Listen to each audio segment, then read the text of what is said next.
Mereka merasa tak berpapasan dengan kendaraan lain. Artinya, hanya ada mobil mereka yang sedang melintasi jalur tersebut.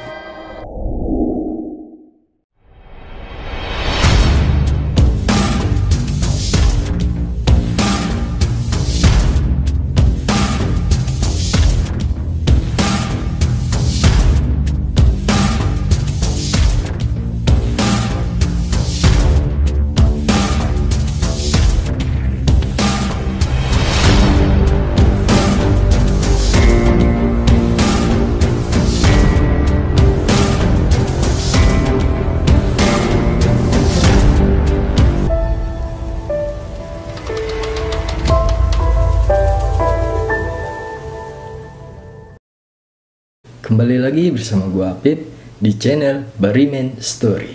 Semoga yang menonton video ini diberikan sehat, jasmani dan rohani, dan dimudahkan dari segala urusan-urusannya. Semoga semua yang terbaik untuk kita. Sebelum meneruskan ke ceritanya, jangan lupa klik tombol subscribe di channel ini. Terima kasih kepada teman gua yang berbagi pengalaman ceritanya saat melintasi Alas Roban. Alas Roban sendiri dulunya adalah sebuah hutan jati yang dikenal sebagai tempat pembuangan mayat, korban penembakan misterius, atau istilah singkatnya adalah Petrus di tahun 1980-an. Dari latar belakang tersebut, maka tak heran jika jalur Alas Roban ini cukup menguji nyali siapapun yang melewatinya, apalagi ditambah dengan cerita tentang tindak kejahatan yang kerap terjadi di Alas Roban. Selain itu, jalan yang berkelok-kelok di jalur Alas Roban menambah kesan menantang bagi siapapun yang melintasi jalan Alas Roban. Kabar kecelakaan tragis di jalur Alas Roban, Batang, Jawa Tengah itu pun kerap terdengar. Beberapa mengaitkan kecelakaan yang terjadi dengan hal-hal gaib yang ada di jalur Alas Roban. Mistis jalur Alas Roban. Kisah itu dialami sekitar tahun 2001 oleh sebuah keluarga yang tinggal di Secang. Mungkin kalian yang tinggal di Secang komen di bawah ya. Kala itu satu keluarga ini berencana hendak mudik ke Jakarta melalui jalur Alas Roban. Mereka berangkat sore hari supaya perjalanan lebih santai dan bertemu dengan lalu lintas yang ramai. Mereka berangkat sekitar pukul 16.00. Keluarga itu merasakan firasat apapun saat memulai perjalanan. Sekitar pukul 21.30 mereka mulai memasuki area Alas Roban. Si bapak yang mengendalikan laju mobil pun mengurangi kecepatan mobil karena kondisi jalan yang semakin gelap, berkelok, dan penuh tanjakan. Sisi kanan dan sisi kiri jalan adalah jurang. Sebenarnya rasa ganjil mulai hinggap sejak pertama masuk ke jalur ini. Mereka merasa tak berpapasan dengan kendaraan lain. Artinya, hanya ada mobil mereka yang sedang melintasi jalur tersebut. Padahal, jalur tersebut adalah rute yang harusnya ramai kendaraan menuju kota Tegal. Tapi, tiba-tiba di tengah perjalanan, mobil yang mereka tumpangi menabrak sesuatu. Si bapak dan kakak mulai turun untuk melihat kondisi. Tak lupa membawa senter. Sedangkan Si ibu dan kedua adik tetap di dalam mobil.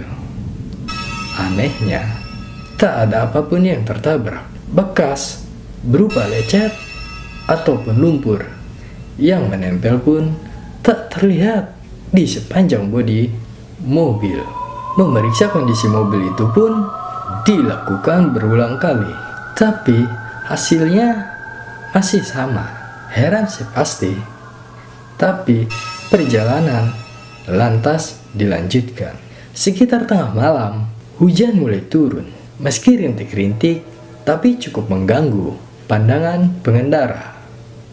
Maka si bapak terus membunyikan klakson setiap akan memasuki tikungan yang tajam. Tak lama, dari kejauhan terlihat ada cahaya neon. Merasa bersyukur karena merasa sudah melihat pemukiman.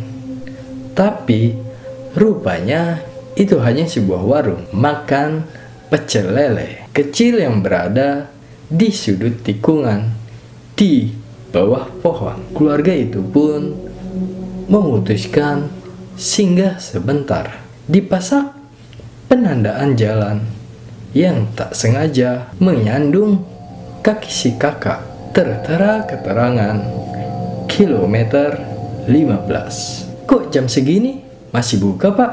Bapak jualannya sendirian? Si kakak iseng bertanya saat memesan makanan dan minuman panas. Iya mas, ini sudah mau tutup kok. Masnya datang. Saya jualan sama istri saya.